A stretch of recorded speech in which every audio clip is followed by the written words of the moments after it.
Gloria meets. In exclusive interviews, I'll be finding out who our politicians really are and what they really think. It's something that you would never want anyone to suffer. I didn't know what channels there were. I didn't think I'd be believed. I must have weighed about 7 stone and I'm 5'8". My instincts was to sort of cover this up. I mean, clearly that was a mistake. Join me every Sunday at 6 p.m. on GB News, the People's Channel, Britain's news channel. Join my show Farage, 7 p.m. till 8 p.m. Monday through Thursday, and there you will get opinion, analysis, debate, and I'll cover stories that nobody else dares to touch. You've been cancelled. Join the club. Oh my goodness me! And then for the last 15 minutes, talking pints. We're over a drink. We have a civilised conversation with someone. We very often disagree, but we do it in a grown-up way. Come and join me on Farage. Join me, Nana Akue, Saturday and Sunday afternoons on GB News. Expect fiery debate and passionate discussion as me and my panel tackle some of the biggest topics hitting the headlines. It's a place for everyone's opinion. No one gets cancelled, but no one gets an easy ride. Oh, she's on it today! Be ready for conversations that are fierce, frank, and of course, fun. Every Saturday and Sunday afternoon from 4 p.m. on GB News, the People's Channel. We are GB News, the People's Channel. And right across the United Kingdom. You can find us on Sky Channel 512, Virgin Media Channel 604, Freesat Channel 216, Freeview Channel 236, and YouView Channel 236. You can also take us with you on DAB+ radio, with the GB News app and at the website gbnews.uk. We're absolutely everywhere. Come join us on GB News, the People's Channel, Britain's news channel.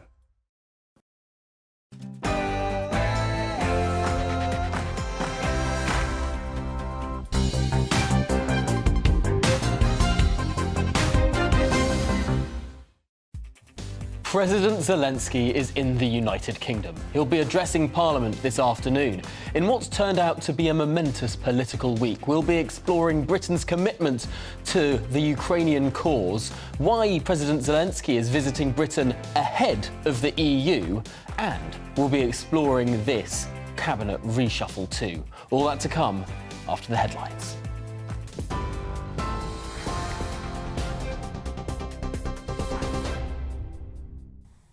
Tom, thank you. Good morning. This is the latest from the GB Newsroom. The President of Ukraine is arriving in the UK today in a surprise visit. It's his first visit to the country since the start of Russia's invasion. Volodymyr Zelensky will meet Prime Minister Rishi Sunak, as well as make an address to Parliament. He'll also visit Ukrainian troops training in Britain. It's as the Prime Minister announces a stepping up of aid to the country, including plans to train Ukrainian pilots. Mr. Sunak says the President's visit is a testament to the unbreakable friendship between the two countries. Governments and organisations around the world are offering support to Turkey and Syria after devastating earthquakes kill more than 9,600 people. 3 British nationals are still missing following the disaster. A 7.8 magnitude earthquake hit on Monday morning, with a second major quake a few hours later. The government has pledged support to Turkey's President Erdogan, who's declared a state of emergency for 3 months in the 10 worst affected cities. A 77-strong British search and rescue team are currently assisting in the country. An independent school where a head teacher was found dead alongside her family will reportedly stay closed until after half-term. It's while Surrey police continue their investigation into a homicide. The bodies of Emma Patterson, her husband George and their daughter Letty were found in the grounds of Epsom College on Sunday. The force has said Mr. Patterson had been in contact with police about his gun licence only days before the incident. And Royal Mail have revealed the first and second class stamps that will feature a portrait of King Charles. The design draws inspiration from stamps that featured the late Queen Elizabeth. Royal Mail's director David Gold has described it as a defining part of the King's reign. The stamps go on sale from April. TV, online and DAB+ radio. This is GB News. Now it's back to Tom.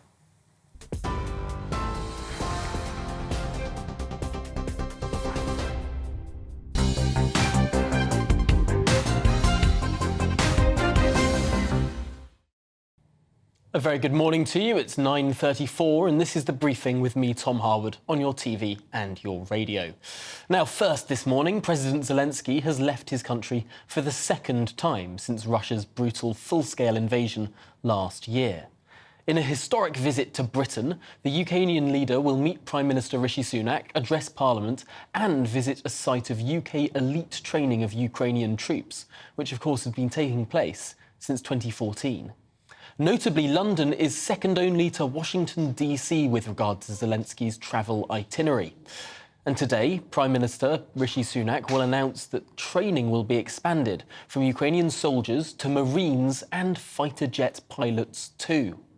So what does this all mean for where we are with regard to this ongoing conflict? I'm delighted to be joined by Kira Riddick, a Ukrainian Member of Parliament and People's Deputy of Ukraine. Kira, thank you for joining us this morning. Are you surprised that Zelensky has chosen London for his second international visit since the start of this war? Hello, Tom. Thank you so much for having me.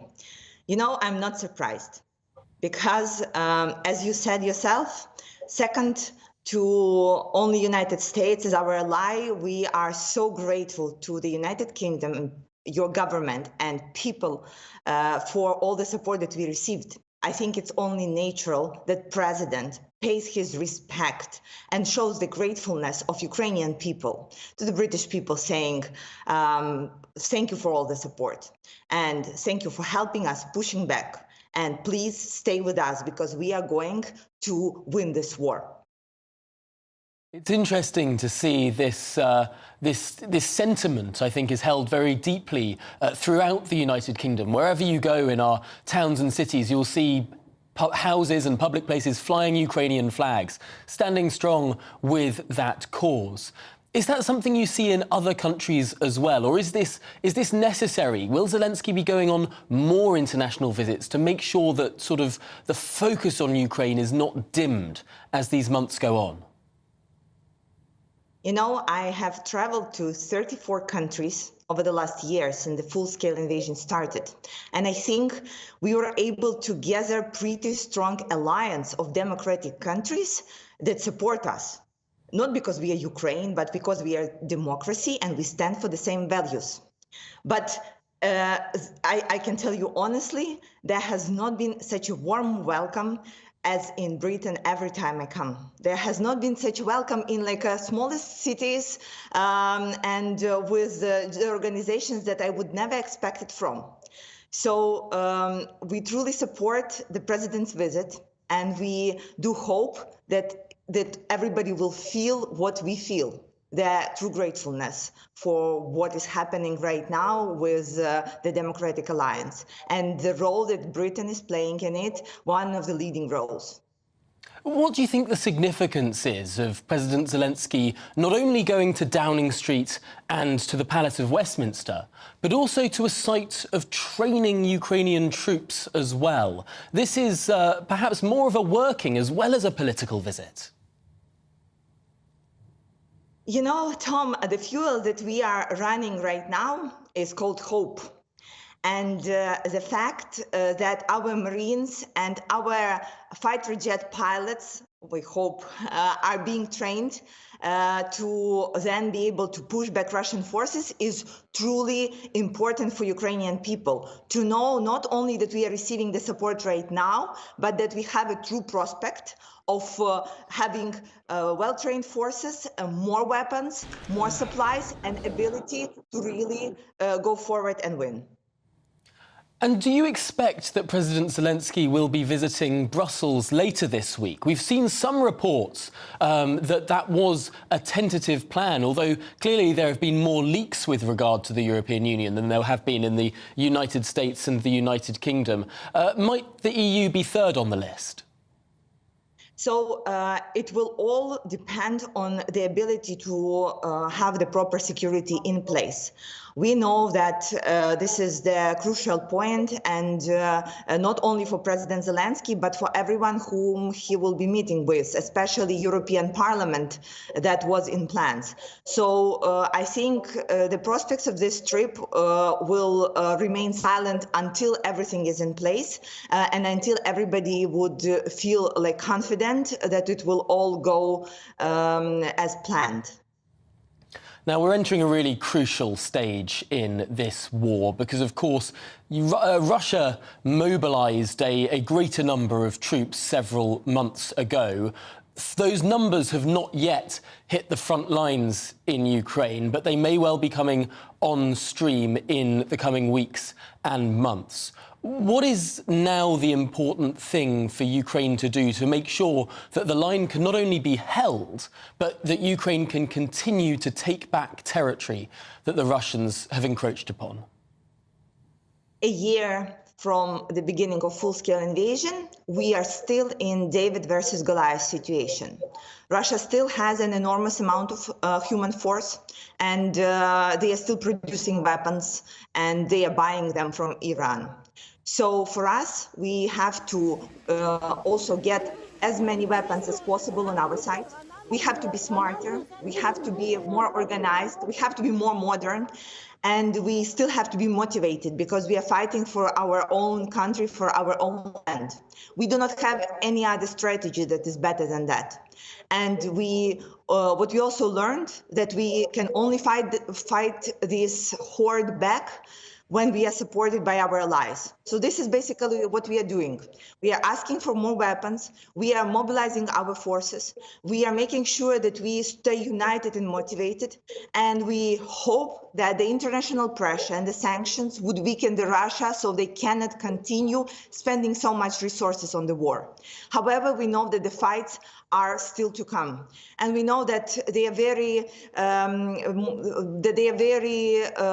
reliant on the dates. So we are expecting that there will be some offense on the year anniversary of the full-scale invasion. So we are getting ready for that, and this is why it's so critical to get all the weapons in time to our country, and this is what we are pushing for. So this month, a very, very crucial month, coming up to the end of this month when that first anniversary of that full-scale invasion falls. Kira Riddick, thank you so much for talking us through those big, big issues with us today, and Slava Ukraini. Slava Ukraini. Well, big thanks to Kira there. But back to domestic affairs now, as yesterday afternoon, Prime Minister Rishi Sunak held the first meeting of his restructured cabinet. This saw major changes across multiple departments of government. The former Trade Minister Greg Hands has now replaced Nadeem Zahawi as party chairman. He told GB News this morning that the party's main focus now is to take on the, quote, unreformed Labour Party at the next general election. Rishi has created a couple of new government departments to bring a sharper focus to the government on things like energy security, on science and technology, and making sure his 5 priorities are seen through. I'm really looking forward to doing this job. You know, it's a fantastic opportunity to be chairman of the Conservative Party. Our main focus is going to be on making sure we've got everything in place to win next year's general election, to take on an unreformed Labour Party. Well, this new mild-mannered chairman will be counterbalanced in many ways by his deputy, Lee Anderson, the tough-talking Red Wall MP for Ashfield, who the Prime Minister will no doubt be helping can rally those troops ahead of May's local elections, particularly in the north. Elsewhere, a new department for energy security and net zero, ESNES as it's known, will be introduced. It will be led by Grant Shapps. Kemi Badenoch, who was International Trade Secretary, now becomes Business and Trade Secretary. And the Prime Minister continues to put his support behind Dominic Raab while that investigation goes on. He continues as Deputy Prime Minister and Justice Secretary. But let's remind ourselves of the scale of ministerial changes in recent years. We've had 4 Home Secretaries in the last year, 6 Housing Ministers in the last 12 months, 5 culture secretaries in 5 years, 10 education secretaries in 10 years, 9 party chairmen in 5 years, and 6 health secretaries in 5 years. It doesn't make for the most competent form of government, but how does Rishi Sunak's new Whitehall match up with the old? Interestingly here, it seems to echo something that some people have raised an eyebrow at. Gordon Brown's Whitehall of 2007. Under Sunak's changes, there are now a Department for Energy Security and Net Zero. Well, that mirrors Brown's Department for Energy and Climate Change. There's also a Department for Science, Innovation and Technology. That, to some extent, mirrors Brown's Department for Innovation, Universities and Skills. Similarly, the Department for Business and Trade echoes the Department for Business, Enterprise and Regulatory Reform, while the Department for Culture, Media and Sports returns as the Department for Culture, Media and Sports. Is this a Brownite reorganisation of government? Well, I'm delighted to be joined now by Nigel Nelson, the political editor of the Sunday Mirror and Britain's longest-serving political editor. Nigel, you have seen many reshuffles over your time. Is there something a little bit Brownite about this reorganisation? Yeah, I did rather think so when I saw what came up yesterday. I mean, the one thing that Rishi Sunak hasn't done is formed Brown's Department of Children, Schools and Families, which is probably a good thing, because that soon became known as the Department of Cushions and Soft Furnishings and was abolished within 3 years. And one of the keys about trying to actually form new departments is to avoid those kind of jokes being made about them. So one of the things they do is to make sure that they don't get the acronyms wrong. Not sure they've actually succeeded in this case. So science, innovation and technology will become SIT. And of course, business and trade will soon be known as BATS.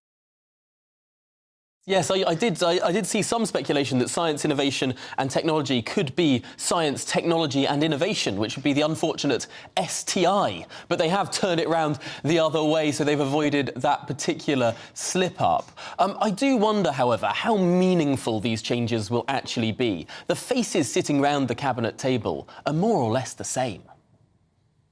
Yes, and that's one of the things the Tory MPs are talking about. They're beginning to wonder what was the point of it all. And one of the big surprises is that we don't know what the future of Dominic Raab is going to be until after the investigation is completed. And many Tory MPs think that probably this kind of reshuffle should have been postponed until that was actually sorted out. But the basic point of all these things, when you start shifting around cabinet departments, it's not just about changing the letterheads. One of the points about it is to try and reflect on government priorities. So, for instance, Department of Health had social care added because the government saw social care as being really important. I think it's interesting we have a Department of Energy Security as opposed to just plain energy, because obviously we've learned from the Ukraine war how important security is. And also the idea of actually putting more emphasis on science. That's probably quite a good thing. So it was something that was done many years ago. I mean, it's a repeat, if you like, of what happened back in the 1970s when the Board of Trade was combined with the Ministry of Technology. That formed the Department of Trade and Industry, and Trade and Industry has gone through a lot of formation since then. Yes, and now sort of is echoed in business and trade, which is interesting because BEIS, as it was known, the Business, Enterprise and Industrial Strategy, or Business, Energy and Industrial Strategy, I should say, department, has been so carved up in so many different ways. The actual business bit of it, the bit that's been combined with trade, seems very thin gruel now. The Department for Business and Trade, as it is now known, led by Kemi Badenoch, is it really any different? Is it much different at all to the Department of Trade as it existed before? Well, I think where the difference lies is in the way that Grant Shapps has lost the business side of it, where he was previously business minister, and now he gets energy security. But again, I think that probably reflects what the modern world we're in at the moment. That the whole point is that although Grant Shapps was business secretary, he spent 90% of his time talking about energy. So I can see a purpose behind doing that, because it is a question of actually working out what your priority should be. And just finally, Nigel, I know that over your time you've seen a number of visits to Parliament, of joint addresses to both houses, great figures in international politics coming to Westminster Hall.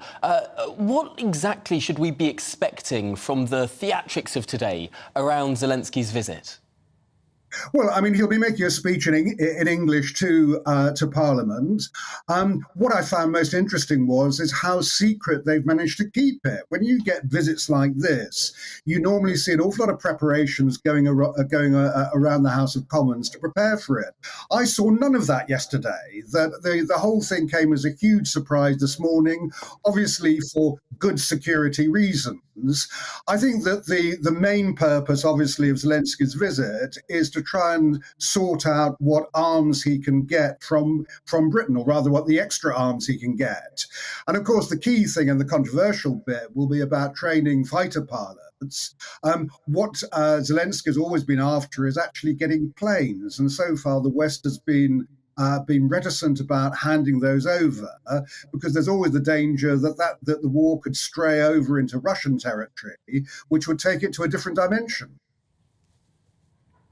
Well, Nigel, thank you so much for talking us through those big issues. And we really do look forward to seeing exactly what will go down in Westminster Hall this afternoon. But for now, Nigel, thank you.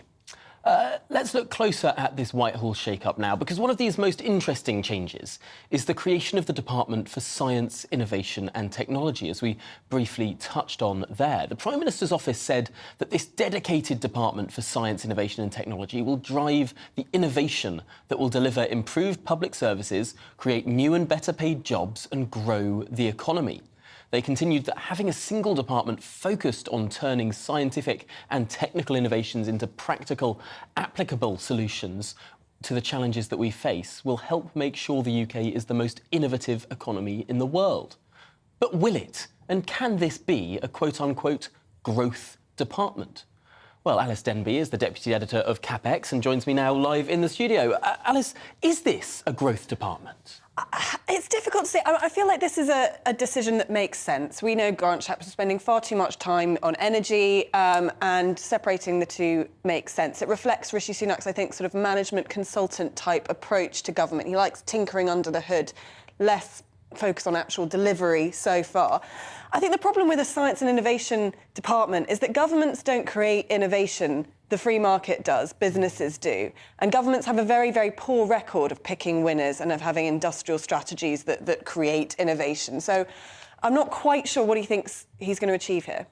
Is there an interesting point here, though, in that BEIS, as it was known, as it was created by Theresa May back in 2017, had the words industrial strategy in the very title of the department? Rishi Sunak, having got rid of those, having stopped the industrial strategy after 6 years in that formal way, might that actually be a pivot towards a freer market way of doing things? And perhaps when people are saying that Rishi Sunak was kind of forged in Silicon Valley, he's got that kind of mindset, that Stanford mindset. And Silicon Valley does have a better record, I think, of having cooperation between the state and businesses. I think when people talk about how the iPhone and Tesla were, but did benefit from state subsidy. So perhaps there is a model that will work. But as I say, governments here in the UK do not have a good record of picking winners. I wonder, looking at this in the round, this new department was, of course, originally reportedly tipped for Michael Gove. Michael Gove, currently the Levelling Up Secretary. We're reading in some of the papers overnight. He turned down that job offer. Now, he's seen as a great reformer. We know less about Michelle Donnellan. She's only been in the Cabinet for a short amount of time. Is this Rishi Sunak's number 2 pick for the role? I think it's clear that that this is a major priority for Rishi Sunak. I think the choice of Michael Gove clearly reflects that.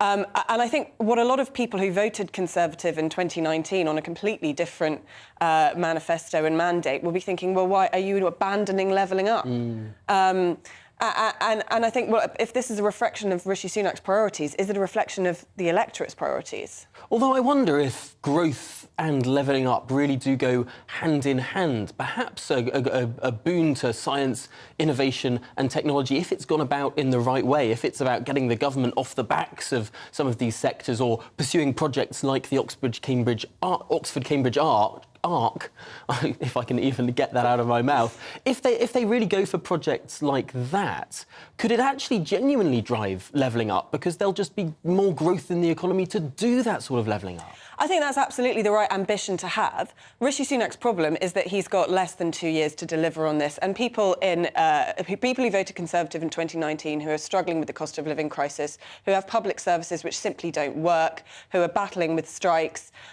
This is a long-term project. People right now need a government that governs, that simply gets on and makes the country work. If Rishi Sunak manages somehow to win the next election, then this is absolutely the right priority. And it's interesting that he seems to be stamping his personality much more on this new cabinet and showing people who he is. But I think day to day, he needs to just get on and govern and not be distracted by this personality politics. He, of course, has been criticised. He was criticised last Wednesday, by Sir Keir Starmer as being an absent Prime Minister. This week, we're seeing very much the opposite of that. We saw a reshuffle yesterday, a big visit from President Zelensky today. Do you think Number 10 got the message? Do you think we're going to see Rishi Sunak being more active and a more active sort of media grid strategy going forward? I think certainly that's the impression he's currently giving. And as I said, I feel like this reshuffle, he's finally stamping a bit more of his personality on. I feel like the first cabinet he chose has caused him all sorts of problems. I think he made poor choices for party management reasons, like appointing Gavin Williamson. And I think now we're seeing more of promotion of the kind of people he wants around him. People like Greg Hands and Lucy Fraser are kind of competent technocrats who are not going to cause problems. They are not going to cause problems like Nadeem Zahawi did. Don't quote me on that in the future. So, yes, I do feel like he's coming into the role. I think he's spent time kind of tinkering under the hood and he's got a sense of what he wants to do. I feel like these changes in Whitehall are perfectly rational. They make perfect sense.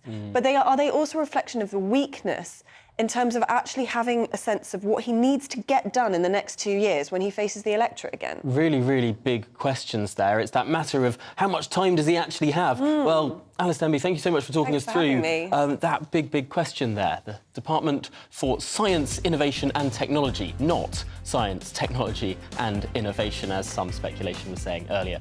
Well, that's it for us on the show today. Do stick with us on GB News throughout the morning and afternoon, as we'll be covering in full President Zelensky's visit to the United Kingdom. First to Downing Street, next to Westminster, and then on to training troops. But before all that, coming up next, it's Bev Turner Today. So stick around here on GB News.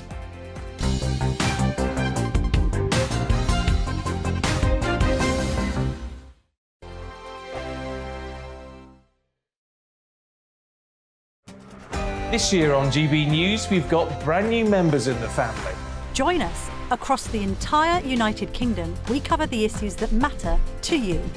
GB News will always stay honest, balanced and fair. We want to hear whatever is on your mind. And we don't talk down to you. The establishment had their chance. Now we're here to represent you. Britain's watching. Come join us on GB News, the People's Channel. Britain's news channel. We are GB News, right across the nation. You can get us on television, on radio, on digital. We're absolutely everywhere. Amazing. You see, amazing. You remind me of me in the European Parliament. But here's the most important bit. We are not part of the mainstream establishment. We think and speak just like you do. We are the People's Channel. Magnificent. That's really, really thoughtful. Come and join us on GB News, the People's News Channel. Join me, Patrick Christie's, Monday to Friday, 3 till 6. We tackle the day's news agenda like you've never seen before. It's high tempo, high octane, the most controversial topics and the best guests. You will not be able to take your eyes and ears off it. I'm not afraid to ask the questions that you really want answered.